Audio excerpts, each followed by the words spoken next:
D'abord, bien entendu, je pense à sa famille, à sa compagne, à ses enfants, à ses petits-enfants, puis à tous les membres de sa famille.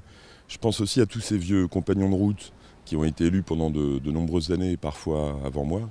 Et puis effectivement, à titre personnel, j'ai été son adjoint pendant 13 ans. Ça fait quelques semaines que j'ai pris le relais. Et on peut dire que d'une certaine façon, j'ai un peu appris. Ça a été un de mes maîtres en politique, oui. Donc ça me touche vraiment. Souvent on l'a dit, un maire bâtisseur, bâtisseur de ville. Il a profondément transformé la ville de Saint-Hermelin, bâtisseur d'équipements, la médiathèque comme celle-ci, hein, où nous sommes. La médiathèque où il nous racontait souvent qu'au début, tout le monde lui disait « mais vous êtes fou de vouloir la mettre au milieu des champs, il n'y a rien ». Et en fait, aujourd'hui, tout le monde salue la réussite. Donc bâtisseur, visionnaire, bâtisseur aussi au niveau de la métropole, hein, puisqu'il a pris une part importante dans d'abord le ciment, le district et la métropole ensuite, la formation de la métropole, où il a eu une fonction très importante en tant que vice-président en charge du développement économique. Et je crois que quand on voit aussi le dynamisme de notre agglomération aujourd'hui, les faits lui donnent en fait une sorte d'hommage.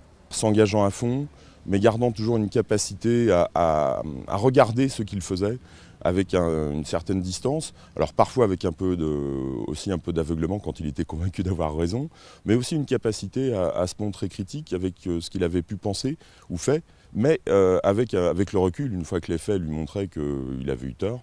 Donc c'est une grande qualité aussi de savoir s'adapter et adapter son comportement en fonction du parcours.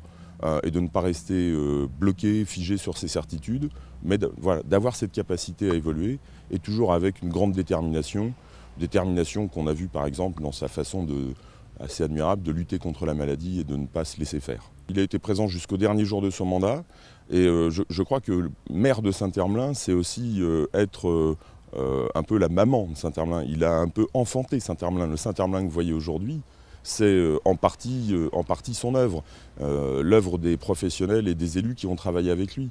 Et donc, effectivement, il s'est consacré à cette commune. Il a été élu 37 ans, premier adjoint, puis maire de Saint-Hermelin, 12 et 25. C'est une carrière. Et c'est vrai que dans les agents municipaux, j'en ai croisé en venant. Certains m'ont dit c'est une page de l'histoire qui se tourne. Pour nous, ça change quelque chose, mais je pense que pour beaucoup d'Herblinois, tout simplement, effectivement, qu'il ne soit plus là, ça changera quelque chose. Moi, je pense que ce que j'aurais comme souvenir de Charles Gautier, c'est qu'en dépit de nos désaccords, il a su voir en moi, me faire confiance, et puis laisser ouvert les portes pour que la rencontre puisse se faire, pour qu'on puisse se retrouver et puis agir ensemble. Et ça, je lui en saurai gré pendant très longtemps. Voilà, pour moi, c'est quelque chose d'assez fort. Il m'a accompagné, à partir du moment où il a fait son choix, il a accompagné, et puis c'est la transmission. Nous, notre transmission avec sa maladie a été un peu particulière, mais elle s'est passée, somme toute, dans de bonnes conditions politique, c'est-à-dire qu'elle a été indiscutée. Et pourquoi ? Parce qu'il avait préparé les choses. Et ça, c'est le signe d'un grand monsieur.